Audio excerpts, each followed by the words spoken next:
Have you ever found yourself thinking, I'll start practicing seriously once I have everything figured out, once my life is in order, or once my mind is clear enough to meditate? Or perhaps you've wondered why you're not seeing immediate results from your practice and thought that you must first achieve some level of perfection before truly beginning your spiritual journey. Welcome back to the channel, where we explore the teachings of the Buddha in the hopes of bringing more clarity, peace, and wisdom into our lives. In today's video, we are going to address a common misconception many of us have, that we need to wait for the right conditions, the right mindset, or the perfect circumstances before beginning our practice of mindfulness, meditation, or chanting. But the Buddha himself gave a clear answer to this dilemma, and it's one that we will explore in depth today. The teaching we are diving into today is a crucial one, because it addresses an obstacle that so many of us face when we start our spiritual journey, the idea of perfectionism.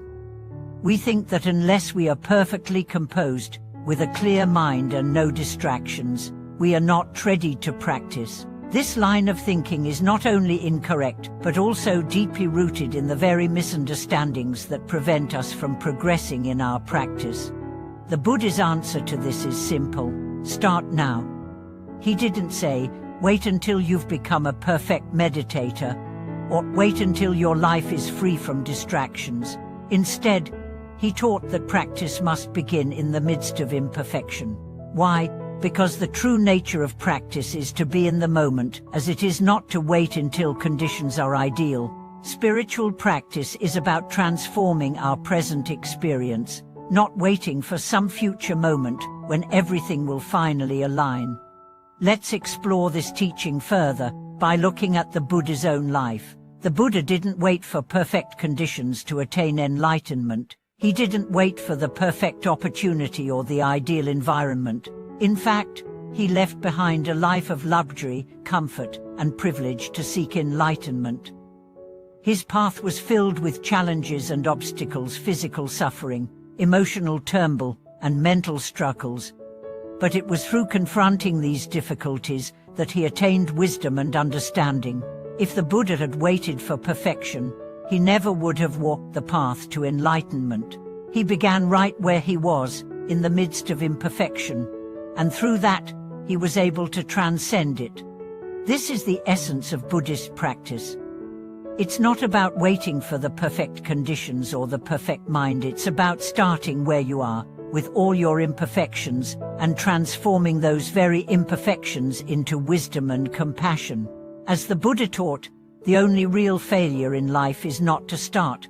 So why do so many of us think we need to wait?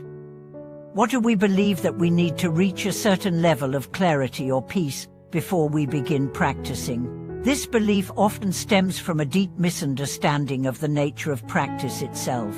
We tend to think that practice is about achieving a certain state or goal, and once we reach that goal, we'll be ready to practice more deeply. But in reality, practice is the process of unfolding the mind, moment by moment, through all of life's imperfections. Think about it this way: in any other area of life, we would never wait for perfection to begin. If we waited until we were perfectly fit before exercising, we would never work out. If we waited until we were perfectly skilled before learning something new, we would never progress. The same goes for meditation and mindfulness. If we wait for the perfect moment to begin, we may find that moment never comes. The true practice is in beginning now, in accepting our current state, and using that as the foundation for growth. There's another aspect of this teaching that's equally important: the idea that we must not wait for perfection to help others or to engage in the world. Many people think that spiritual practice is a solitary, isolated experience that only happens when we've reached a certain level of inner peace or enlightenment. But the Buddha didn't teach that we need to be perfect before we can help others. In fact, one of the most important aspects of Buddhist practice is compassion, and compassion doesn't wait for perfection.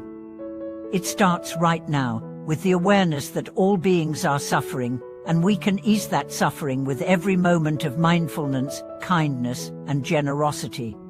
The Buddha taught that we must engage with the world and help others, not once we've reached some ideal state of being, but right now. Do not wait until you have reached nirvana to be kind, the Buddha might say. Do not wait until your mind is perfectly calm to show compassion. Begin now, with whatever state of mind you are in. The key here is the practice of non-attachment to outcomes. The Buddha taught that we should not be attached to the results of our practice. Whether or not we reach a state of enlightenment or perfection, the practice itself is the path. By beginning now, we practice the art of letting go. We let go of the expectation that we need to be perfect, and instead, we embrace the present moment as it is, flaws and all. Let's take a moment to reflect on the power of starting now, no matter where you are in your spiritual journey. It's easy to feel like we are not ready, like we need to wait until we are more disciplined, more peaceful, more knowledgeable. But the beauty of the practice is that it's not about waiting, it's about being present with what is. If you feel distracted, that's okay. If your mind feels scattered, that's okay too. Starting now means accepting the mind as it is and using that as the starting point for your practice. There's a story of a monk who struggled with distraction during his meditation practice. He would sit for hours, trying to still his mind, but it was always restless. One day, frustrated, he went to his teacher and said, "I can't meditate because my mind is too chaotic. I'm not ready." His teacher smiled and said, "You will never be ready. The mind will always be chaotic." The key is not to wait for perfection, but to sit with the chaos. By sitting with the chaos, you will find peace. This is a profound teaching. The monk's struggle was not the obstacle, the struggle itself was the path. His attachment to the idea of perfection was what kept him from truly practicing. Once he accepted his distractions, once he stopped waiting for the perfect moment to meditate, he found peace. Similarly, we can apply this teaching to our own practice. We may feel like we are too distracted, too restless, or too unprepared to begin. But the truth is, the very act of practicing, even amidst distraction, is the path to peace. We don't need to wait for everything to be in order. We can begin right now, imperfect though we may be. The Buddha's teachings are do not wait for perfection to practice. We practice in the midst of life's imperfections, and through that practice, we learn to embrace those imperfections as part of our spiritual journey. As we come to the end of today's video, let's remember that the true path to spiritual growth begins with the decision to start now. Don't wait for perfection. Don't wait for the ideal conditions. Begin right where you are, with all your flaws and distractions. And through that, you will find peace, clarity, and ultimately, liberation. Thank you for watching this video. If this teaching resonated with you, please leave a comment and share your thoughts. How has your practice shifted since you decided to begin, imperfections and all? Let's continue this conversation and support each other on our path. If you enjoyed this video, please subscribe to the channel, like the video, and share it with others who might benefit from this message. Remember, the path to peace begins now, not later.